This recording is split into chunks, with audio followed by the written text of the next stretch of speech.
Hello दोस्तों, Umakant Yadav sir GS classes की इस ऑनलाइन वेब पोर्टल पे आपका बहुत बहुत स्वागत है। आज के सेशन में हम लोग आगे की तरफ बढ़ेंगे। पुर्तगालियों के जो ईस्ट इंडिया कंपनी है, पुर्तगालियों में जो चौथा वायसराय आया, आज उसको देखेंगे। चलिए, तो हम लोग पिछले समय में जो देख रहे थे,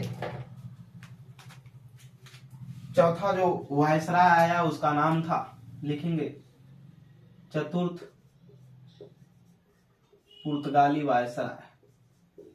पुर्तगाली वायसराय या गवर्नर। ठीक, चतुर्थ पुर्तगाली जो वायसराय या गवर्नर आया वो था गार्सिया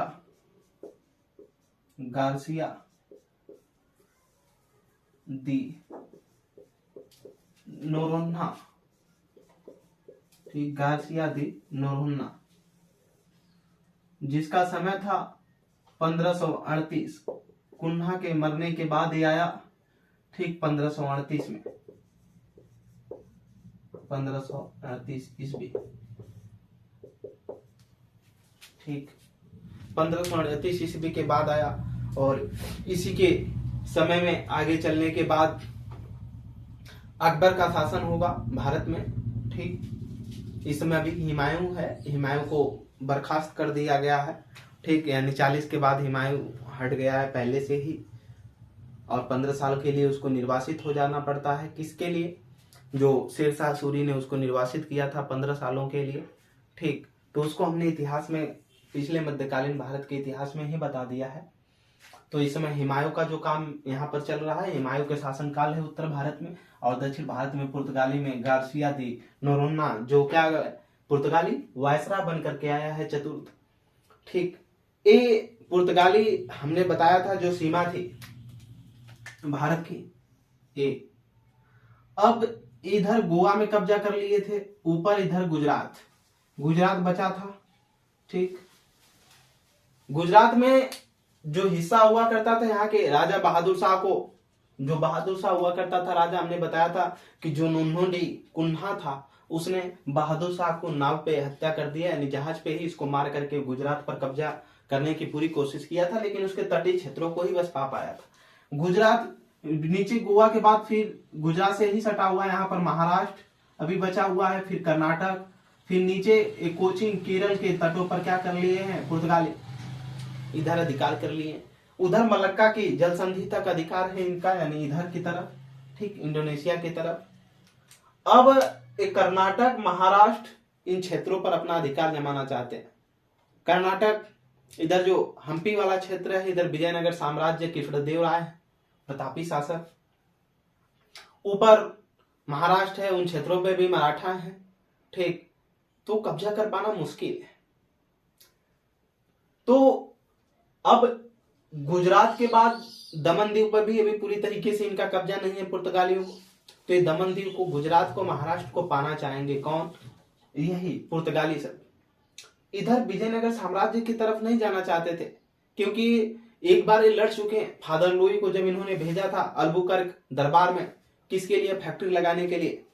ठीक, तो उसने पहले देने के लिए तैयार हुआ, फिर बाद में मना कर दिया था, लेकिन लास्ट में भटकल नामक जगह दिया कृष्णदेवराय, जिसे पुर्तगालियों ने अपनी फैक्ट्री स्थापित किया। ठीक, तो इसलिए उनकी शक्तियों को ये जानते हैं। इन्होंने धीरे धीरे कब्जा करना स्टार्ट कर दिया।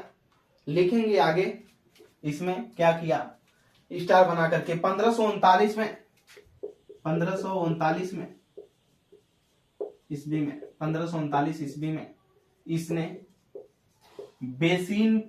इसने दीव पर, दमन दीव जो है, इसने दीव पर अधिकार कर लिया।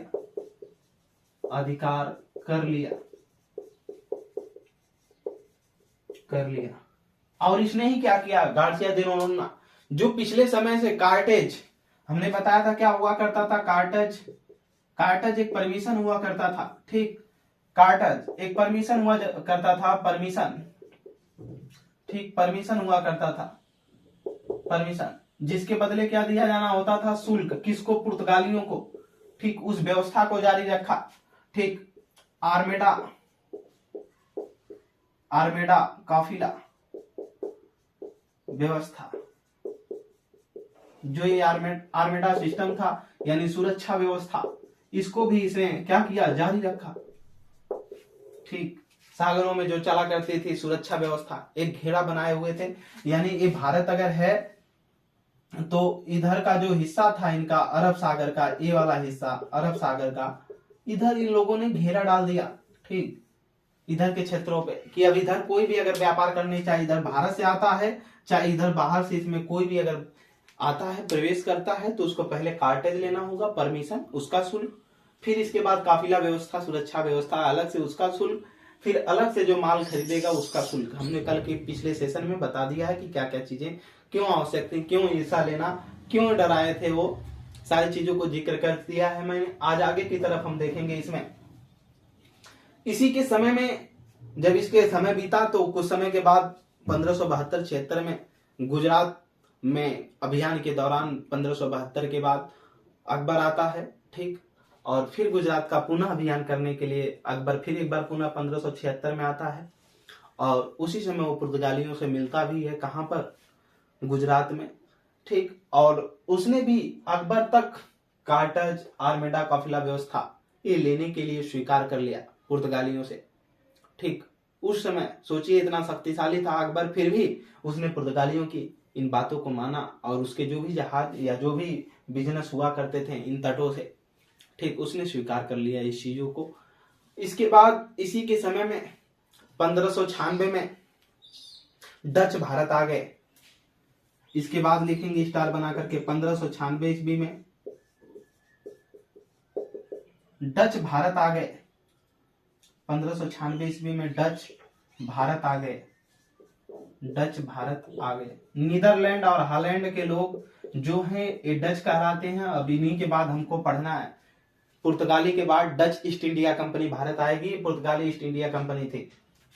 इन्हीं के ठीक 3 साल बाद 1599 ईस्वी में ब्रिटिश भारत आ गए। लिखेंगे ब्रिटिश भारत आ गए। ब्रिटिश भारत आ गए। भारत आ गए। ब्रिटिश का मतलब ही होता है बनिए का देश। ठीक, ब्रिटिश का मतलब होता है बनिए का देश। ठीक, बनिया क्या होता है, ठीक, उसका काम ही होता है कि पैसे से पैसा निकालना। ठीक, बनिए का देश तो इनका काम है। अभी आगे देखा जाएगा। डच, नीदरलैंड और हॉलैंड के जो लोग आए वो डच कहलाए। अब जब डचों का भारत आगमन हो चुका है तो ये जो डच भारत आए हुए हैं, ठीक, ये क्या किए, पुर्तगालियों की जो नौसेना व्यवस्था थी, नौसैनिक जो सेना व्यवस्था हुआ करती थी जल में, इसको इसने ध्वस्त कर दिया डचों ने। इसलिए पुर्तगाली शक्तियों को अब धीरे धीरे कमजोर होने लगा। फिर ब्रिटिशर्स आ गए। अब ये वेदरा का युद्ध लड़ेंगे। ठीक, और धीरे धीरे पुर्तगाली की शक्तियों को क्या करेंगे, पुर्तगाली की शक्तियों को धीरे धीरे कम करने की कोशिश करेंगे। ठीक, और धीरे धीरे इस तरह से पुर्तगालियों का व्यवस्था छिड़ होने लगेगी। तब तक ऐसे समय आएगा कि जो स्पेन है और जो पुर्तगाल है, ठीक, जो स्पेन और पुर्तगाल था, ठीक, इन दोनों का विलय हो गया। ठीक, एक में क्या हो गए, मर्ज हो गए, विलय हुआ। तो इसमें जो स्पेन था इसका अधिकार कंपनियों पे सर्वाधिक पड़ा। तो स्पेन क्या किया कि जो इधर ये अफ्रीका हो गया, ठीक, ये अफ्रीका महाद्वीप, और इधर जो हमने बताया था कि ये अमेरिका हो गया। ठीक, जो ये अफ्रीका, ये इंडिया।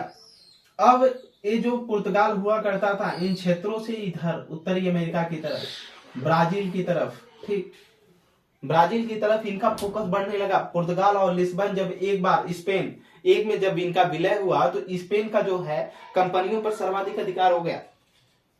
ठीक, यानी जब पुर्तगाल और स्पेन मिले तो स्पेन जब एक में मिल गए तो उस समय जो कंपनी पर सर्वाधिक एकाधिकार रहा स्पेन का रहा। तो स्पेन भारत पे, पुर्तगाल भारत पे फोकस किया ना। स्पेन से ही निकला व्यक्ति वास्को, जो कोलंबस था 1492 में पहुंचा था उत्तरी अमेरिका में।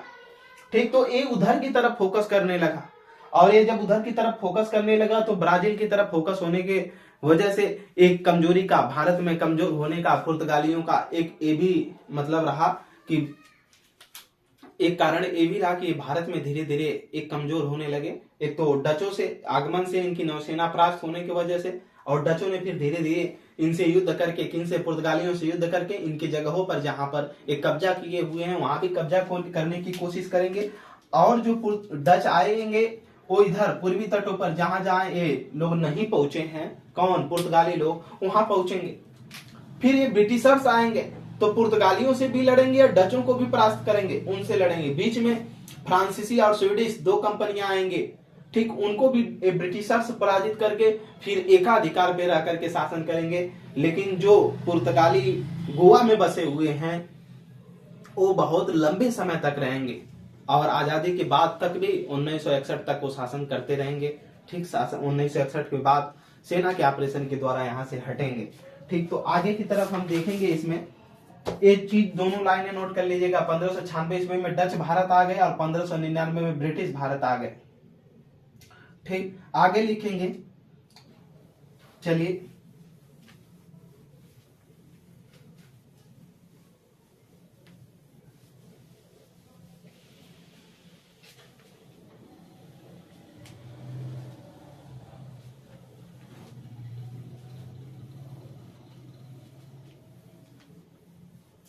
इनको याद रखिएगा कौन कौन से पुर्तगाली गवर्नर वायसराय बन करके आए हैं। ठीक, लिखेंगे 1612 ईस्वी में, 1612 ईस्वी में, 1612 ईस्वी, 1612 ईस्वी में लिखेंगे अंग्रेजों ने पुर्तगालियों को पराजित कर, अंग्रेजों ने पुर्तगालियों को पराजित कर, पुर्तगालियों को पराजित कर, पुर्तगालियों को पराजित कर, पुर्तगालियों को पराजित कर सूरत पर अधिकार कर लिया, सूरत पर अधिकार कर लिया, अधिकार कर लिया, सूरत पर क्या कर लिया, अधिकार कर लिया। सूरत हमने बताया था कि गुजरात के तटीय क्षेत्रों पर, ठीक, तो जो गुजरात हुआ करता था उसके तटीय क्षेत्र पर भी सूरत आता था, उस पे इसने कब्जा किया। कौन, अंग्रेजों ने। किसको पराजित करके, पुर्तगालियों को मार दिया। ठीक, इनकी सेना को परास्त करके वहां पर नौसेना को, और सूरत पर अधिकार कर लिया। फिर लिखिएगा क्या हुआ 1613 ईस्वी में, 1613 ईस्वी में, ठीक, सूरत में क्या किया, फर्स्ट फैक्ट्री लगाई, फर्स्ट फैक्ट्री स्थापित किए। कौन, अंग्रेज। नोट कर लेंगे, अंग्रेज अब फैक्ट्री स्थापित किए। कहां पर, सूरत में। अपने प्रथम किसको पराजित करके, पुर्तगालियों को। यानी अब पुर्तगालियों की शक्ति का धीरे धीरे क्या हो रहा है, विनाश हो रहा है। ठीक, डच भी आए, इनकी नौसेना को क्या कर दिए, पराजित कर दिए। आगे लिखेंगे डच। अभी हम पूरे डच के बारे में नहीं बता रहे, बस ये बता रहे हैं कि कहां पर पुर्तगालियों को परास्त करके कहां पर। लिखेंगे मालाबार तट। ठीक, बताने का हमारे पास अभी कोई जिक्र नहीं है। आप मैप में देखेंगे मालाबार तट कहां पड़ता है, पेज नंबर 9 पर। ठीक, इसमें एटलस मैप पेज नंबर 9 पर जाएंगे तो मिलेगा। ठीक, मालाबार तट। इसके बाद लिखेंगे, इसके बाद मलक्का, श्रीलंका। ठीक, मलक्का श्रीलंका पर अधिकार किए। यानी इन क्षेत्रों को क्या किए, छीन लिए। अब इधर से देखिएगा, अब भारत का जो इधर से क्षेत्र है, इधर की तरफ इंडोनेशिया की तरफ डच कब्जा इधर की तरफ करेंगे। ठीक, डच जो आए हैं नीदरलैंड हालैंड से, वो इंडोनेशिया तक अब धीरे धीरे पुर्तगालियों से छीन करके यहाँ तक इनका क्या करेंगे, अपने साम्राज्य का विस्तारीकरण करेंगे। ठीक, और डच भी ज्यादा अपने साम्राज्य का विस्तार इसलिए नहीं कर पाए क्योंकि इन्हीं के ठीक 3 साल बाद British East India Company Bharat आ गई। ठीक, और British East India Company, British का मतलब ही बनियों का देश है। ठीक, कहानी अभी उनके हम जिक्र यहाँ नहीं करना चाहते हैं, आगे की तरफ जिक्र करेंगे। तो इस तरह से अब पुर्तगालियों की शक्ति अब कमजोर हो रही। जो पुर्तगाली भारत में विवाह करके अपनी शक्तियों का विस्तार कर रहे थे, नौसेना मजबूत करके अपने को एस्तादो द इंडिया, सागर का स्वामी कहने लगे थे, अब उनकी शक्तियों का धीरे धीरे क्या होने लगा, परास्त, मतलब कमजोर होने लगी उनकी शक्तियां। ठीक, आगे की तरफ लिखेंगे 1632 ईस्वी में, 1632 ईस्वी। ठीक, लिखेंगे इसमें शाहजहां द्वारा शाहजहां द्वारा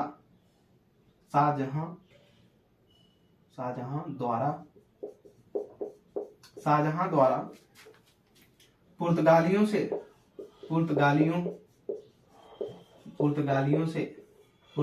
से ठीक हुगली छीन लिया गया। हुगली बंदरगाह छीन लिया गया।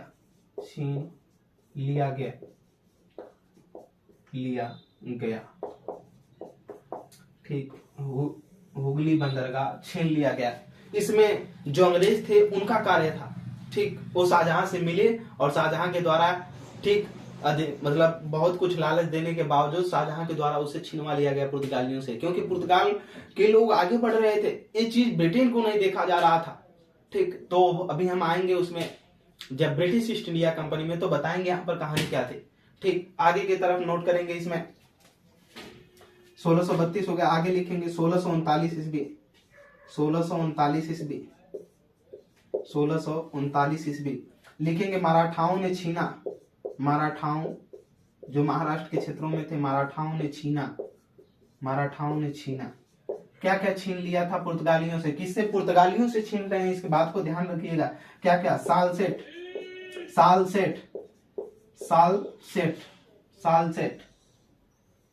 यह स्थान का नाम है। ठीक, खाड़ी मतलब समुद्री तटीय है। लिखेंगे सालसेट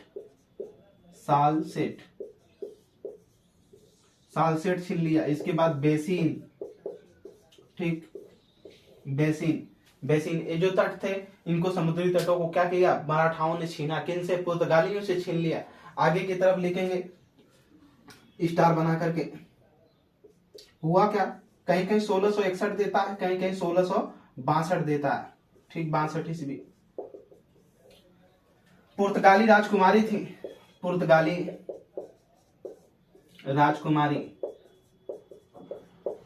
राजकुमारी कैथरीन, जिनका नाम था कैथरीन। ठीक, कैथरीन थे। और ब्रिटिश राजकुमार हुआ करते थे। ब्रिटिश राजकुमार हुआ करते थे। चार्ल्स द्वितीय। ठीक, अब पुर्तगाली कंपनी का, ईस्ट इंडिया कंपनी का मतलब है कि पूरा पुर्तगाल, यानी पूरी पुर्तगाल की सरकार ही शासन कर रही है। ठीक, अब ब्रिटिश ईस्ट इंडिया कंपनी का मतलब है ब्रिटिश सरकार। ठीक, अब पुर्तगाली जो राजकुमारी थी कैथरीन, ठीक, और ब्रिटिश राजकुमार चार्ल्स द्वितीय, इन दोनों के बीच क्या हो गया? विवाह का संबंध स्थापित हुआ। क्या हुआ? विवाह हुआ। ठीक, विवाह हुआ। ठीक, उस समय जब विवाह हुआ तो जो पुर्तगाली राजकुमारी कैथरीन थी, ठीक, पुर्तगालियों के कब्जे में कौन था? बंबई। ठीक, बंबई और सूरत, ये सारी चीज इनके कब्जे में था।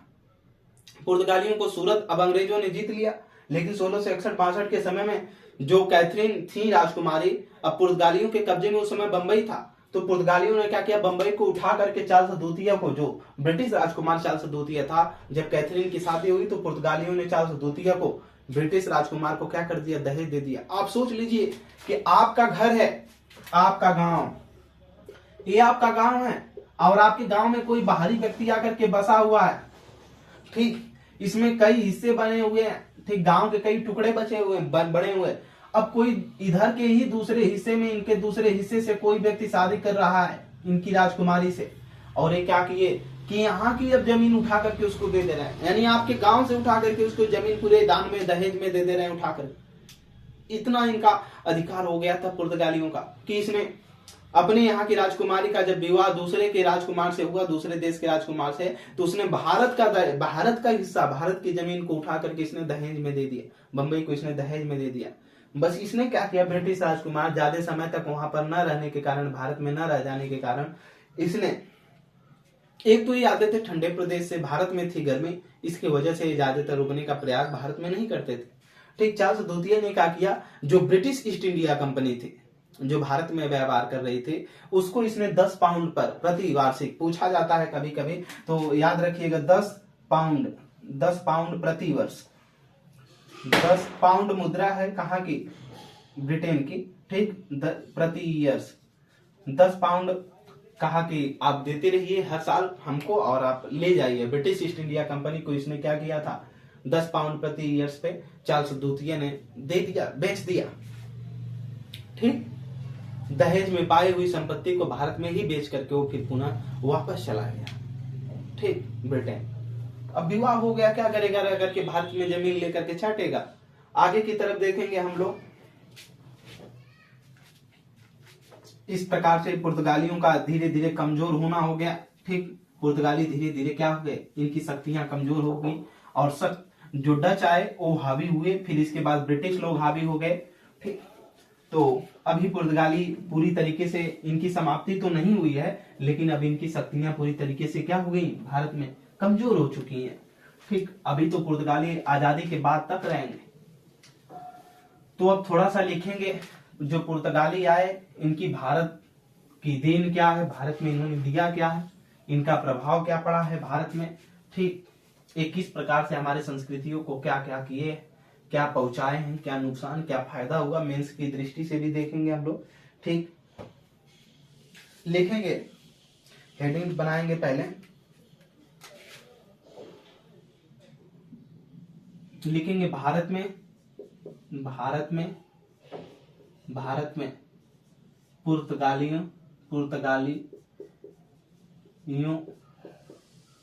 पुर्तगालियों के आगमन का प्रभाव,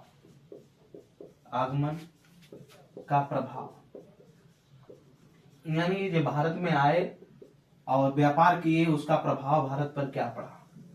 ठीक, आगमन का या उस तरह से पुर्तगालियों के प्रभाव क्या पड़े देखेंगे। ठीक, इसमें एक एक करके आप नोट भी करते जाएंगे। लिखेंगे पहला, भारत और जापान के बीच, भारत और जापान के बीच। ठीक, जापान के बीच, भारत और जापान के बीच व्यापार संबंध स्थापित किए, संबंध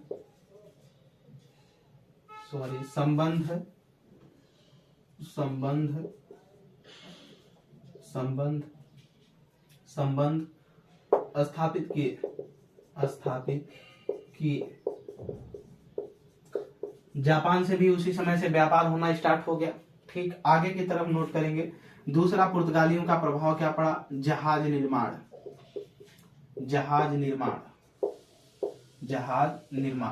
ठीक, तीसरा लिखेंगे क्या प्रभाव पड़ा, लिखेंगे गौथिक कला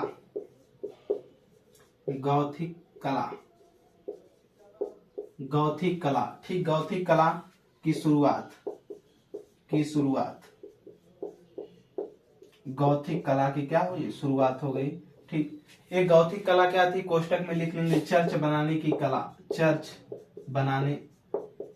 कला, क्योंकि क्रिश्चियन थे, बनाने की कला, और क्रिश्चियन का ही ये क्या कर रहे थे, प्रचार प्रसार कर रहे थे, इसीलिए इन्होंने प्रिंटिंग प्रेस स्थापित किया था। आगे लिखेंगे चौथा, भारत में प्रिंटिंग प्रेस की स्थापना,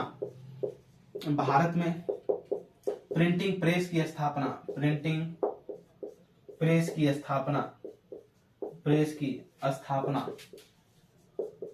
की स्थापना।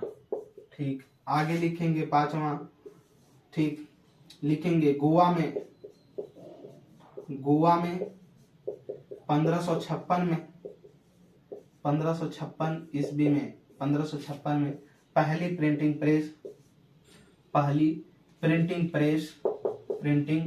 प्रेस पुर्तगालियों द्वारा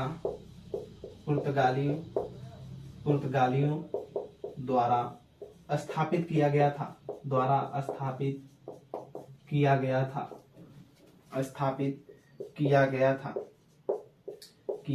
था। ठीक, छठवां लिखेंगे इसमें, पुर्तगालियों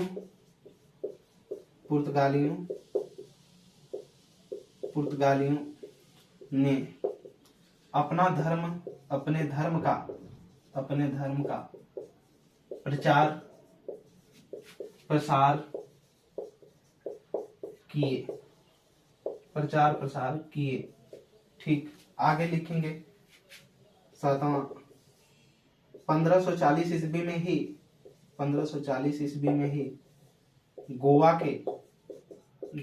में कई मंदिरों को नष्ट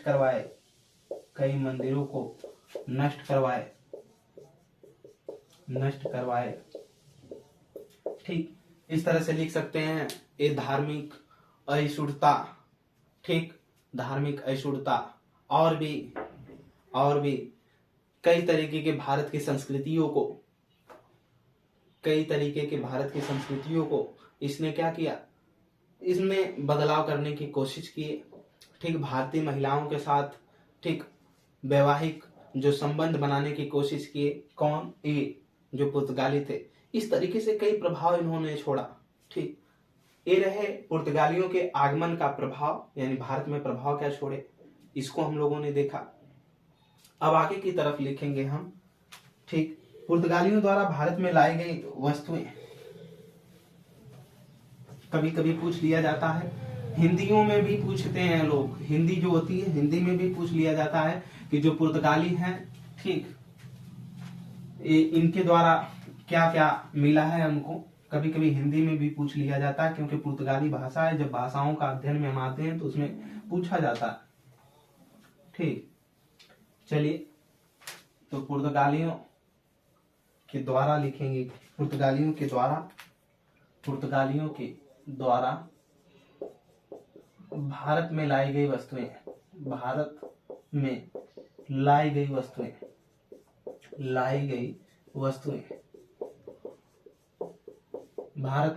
वस्तुएं। पुर्तगालियों के द्वारा भारत में लाई गई वस्तुएं क्या है, इनको देखेंगे एक एक करके। लिखेंगे पहला तंबाकू।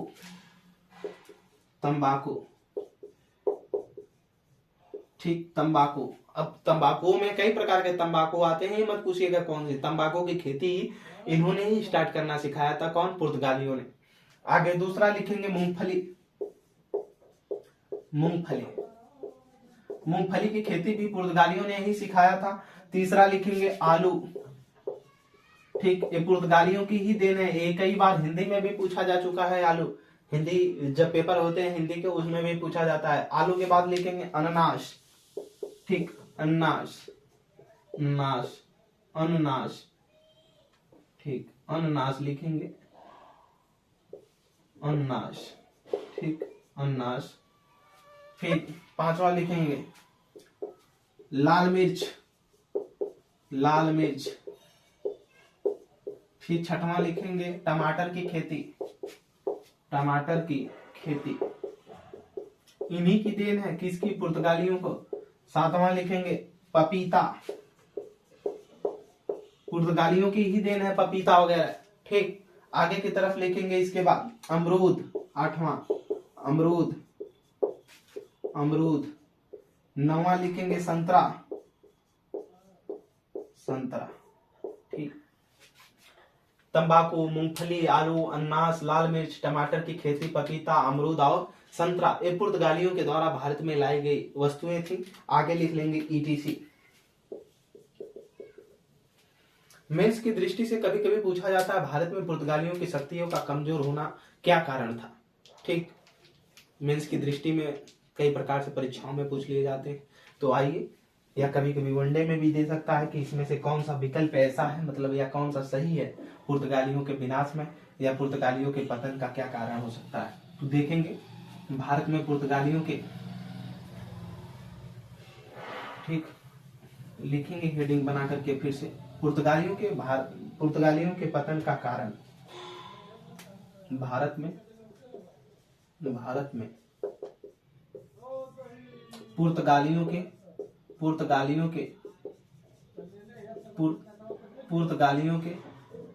पतन का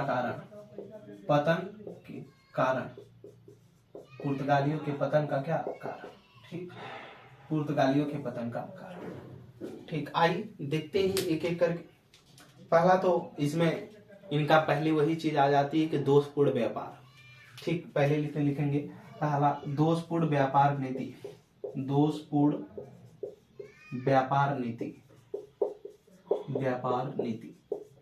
ये जो व्यापार किए, पहला तो वही गलत तरीके से किए। आपने देखा कि धीरे धीरे पूरे कब्जा जमा करके इन्होंने कार्टेज व्यवस्था, वहां से पैसा वसूलना, माल का पैसा वसूलना, फिर सुरक्षा व्यवस्था का झांसा दे करके मतलब उससे पैसा वसूलना, ठीक, भारत में जगह जगह पे फैक्ट्री स्थापित करके शोषण करना, ठीक, युद्ध लड़ना, वहां के जीतने का प्रयत्न रखना, दिमाग से इनके मतलब जो अरबी थे उनको देश से भगाने का काम, ठीक, ये दोषपूर्ण तरीके से इनका व्यवहार और रहा है। इन्हीं का कथन था ना कि मरेंगे नहीं लेकिन मारेंगे जरूर, लेकिन हाँ अगर खतरा हुआ तो भाग जाएंगे। पुर्तगाली ऐसे दिमाग के लोग थे। दोषपूर्ण व्यापार नीति। अगला लिखेंगे भ्रष्ट शासन। भ्रष्ट शासन, भ्रष्ट शासन, इनका जो शासन रहा है भ्रष्ट तरीके का रहा है, ठीक ठीक, बड़ी मतलब इनकी दुर्व्यवस्थाएं बहुत ज्यादा थी, बर्बरता के तरीके से व्यवहार करते थे। बाद में इन्होंने भारत की महिलाओं के साथ शादियों का भी क्या किया, सिस्टम रचाया। ये शादियां तो रचाते थे लेकिन इसलिए नहीं रचाते थे कि उनसे सब कुछ वैवाहिक जीवन निभाना है, इसलिए रचाते थे कि हम वहां के घर जमाए बन जाएंगे तो वहां स्वागत होगा तो हम अपनी शक्तियों का विस्तार कर लेंगे, ठीक, भ्रष्ट शासन। अगला लिखेंगे सीमित साधन। सीमित साधन, पहली बार में ये लोग आए थे तो इनके पास भी सीमित साधन ही थे, ठीक, सीमित साधन, उस समय कोई ज्यादा टेक्नोलॉजी नहीं थी इनके पास। लिखेंगे सीमित साधन, सीमित साधन, सीमित साधन। अगला लिखेंगे, अगला कारण धार्मिक नीति। ये जो अपने धर्म का प्रचार प्रसार करना, प्रिंटिंग प्रेस स्थापित करके, धार्मिक नीति।